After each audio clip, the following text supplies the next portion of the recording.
नमस्ते दोस्तों, आज मैं आपको गणित के बहुत ही अच्छे सवाल सिखाऊंगा जो बार बार परीक्षाओं में आते हैं। अगर आप यूपी पुलिस की तैयारी कर रहे हैं, ग्रुप डी की तैयारी कर रहे हैं या किसी और एग्जाम की तैयारी कर रहे हैं तो हमारे प्रश्न सभी एग्जाम्स में आते हैं। चलिए स्टार्ट करते हैं। पहला सवाल, यदि 10 व्यक्ति 9 घंटे रोज काम करके एक काम को 20 दिन में पूरा कर सकते हैं तो कितने दिन में 25 व्यक्ति 6 घंटे रोज काम करके उस काम को पूरा करेंगे।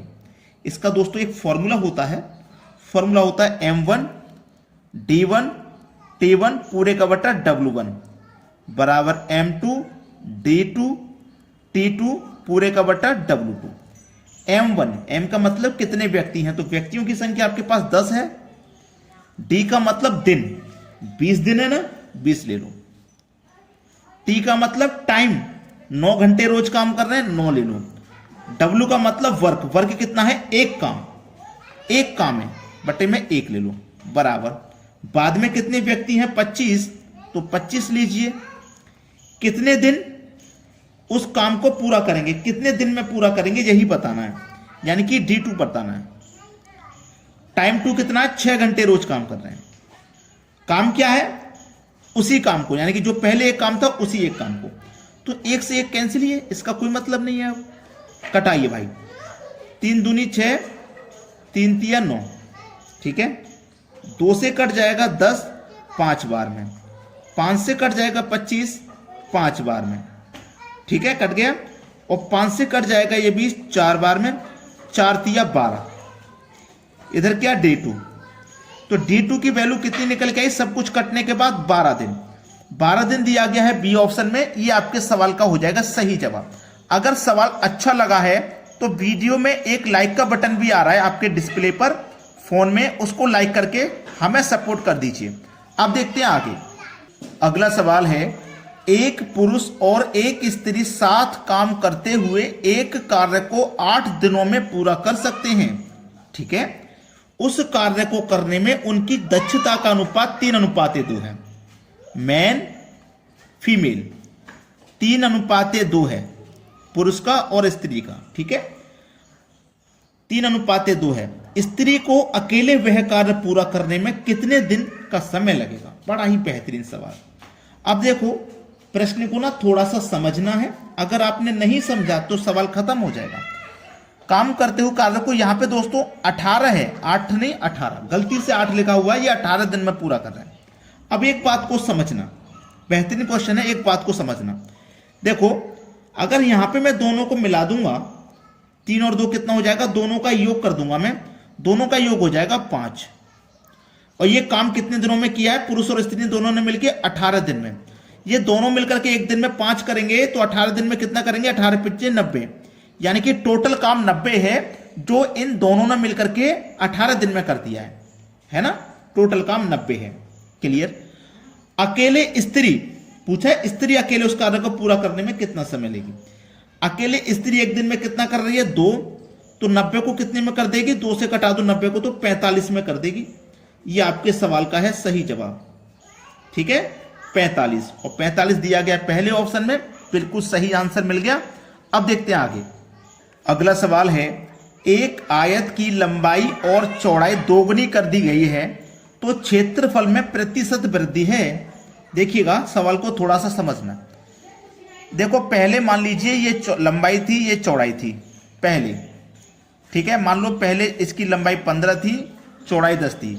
इसको दोगुना कर दें हम, दोगुना कर देंगे तो दोगुना करने का मतलब है कि ये 15 है तो इसका दोगुना 30, और ये 10 है तो इसका दोगुना 20 हो जाएगा। इसका क्षेत्रफल पहले कितना था, 15 धाम में 185, ये इसका क्षेत्रफल था पहले। अब नया क्षेत्रफल कितना हो जाएगा, 3 दूनी 6 और 2 0, यानी कि 600, नया क्षेत्रफल 600 है, ठीक है। तो क्षेत्रफल में प्रतिशत वृद्धि बतानी है। पहले देखो 150 था, 150 से बढ़ के 600 हो गया, तो कितना बढ़ गया, आप कहोगे सर 450 बढ़ गया। 450 ही तो बढ़ा, कितने पर बढ़ा, 150 पर बढ़ा। प्रतिशत में बताना है तो 100 से गुना कर दीजिए बस। 150 से 450 3 बार में कटेगा, 3 का गुना 100 से कर दोगे तो 300 हो जाएगा। कितना, 300%। 300% वृद्धि हुई है, सी ऑप्शन सही जवाब है। समझ में आ गया ना। अब देखते हैं आगे। अगला सवाल, यदि आज की दर 10% से 12% करने पर 5 वर्षों में 50 रुपए अधिक प्राप्त होते हैं तो मूलधन ज्ञात कीजिए। अगर हम दर को 10% से बढ़ा के 12% कर देंगे तो दर में कितने की वृद्धि हो जाएगी? 2% की, और रुपया कितना अधिक हो जाएगा? 50 रुपया अधिक। इधर तो 2% अधिक हो गया, इधर 50 रुपया अधिक हो गया, तो 2% की वैल्यू 50 रुपए के बराबर है। क्लियर है इतनी बात भाई? 2% की वैल्यू 50 रुपया के बराबर है। ये आपकी बात समझ में आ रही है? अब आपसे कहा गया है 5 वर्षों में, प्रश्न को पूरा नहीं पढ़ोगे तो गलत हो जाएगा। 10% से बढ़ाकर के 12% करने पर 5 वर्षों में, तो देखो एक साल में बढ़ेगा कितना? 2%, तो 5 वर्ष में कितना हो गया भैया? 10%। तो ये 2% कितने के बराबर है? 10% के बराबर है। ये रुपया को हटाइए भी साइड में, पहले 5 वर्षों का प्रतिशत वैल्यू निकालिए। एक वर्ष का 2% बढ़ा तो 5 वर्ष का कितना बढ़ जाएगा? 10%। तो 2 वर्ष बराबर 10% का, 10% का। इधर 5 वर्षों में हो गया 10%, इधर 5 वर्षों में रुपया बढ़ गया 50। ये 5 वर्ष में रुपया 50 हुआ है। क्लियर? तो 10% की वैल्यू 50 है, तो 1% की कितनी? 10 से डिवाइड कर दो। 100% का मान निकालना है, क्योंकि मूलधन अपने आप में 100 होता है, तो 100 से गुना कर दिया। 10 से 50 कटा 5 बार में, 5 का गुना 100 से कर दो, 500 आ जाएगा मूलधन। मूलधन कितना है भाई? मूलधन है 500 रुपया। ये आपका आंसर हो गया 500, यानी कि सी ऑप्शन। प्रश्न सभी को समझ में आ गया? किसी को कोई समस्या नहीं है?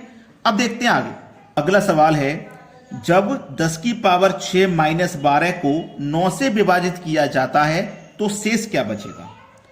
ऐसा सवाल कभी भी रहे तो आपको क्या काम करना है कि अगर पावर आपकी सम होगी तो पावर आपको 2 लेनी है, और 2 रखने से अगर आंसर नहीं आए तो 4 लेनी है।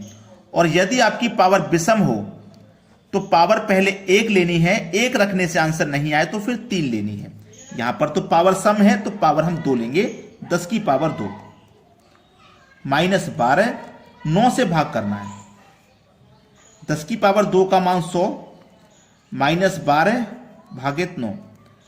100 में से 12 माइनस कर दो, 88 बचा, भाग करना है 9 से। अब 9 से भाग करो, 9 ने 81 कट गया। 88 में से 81 जब कट गया तो बचा क्या आपके पास? शेष 7 बचा। शेष फल ही तो पूछ रहा था, शेष क्या बचेगा? शेष बचेगा 7, और 7 है हमारे सी ऑप्शन में। यह सवाल का है बिल्कुल सही आंसर। कोई बच्चा है जिसकी समझ में नहीं आए तो कमेंट करके बता देना। अब देखते हैं आगे।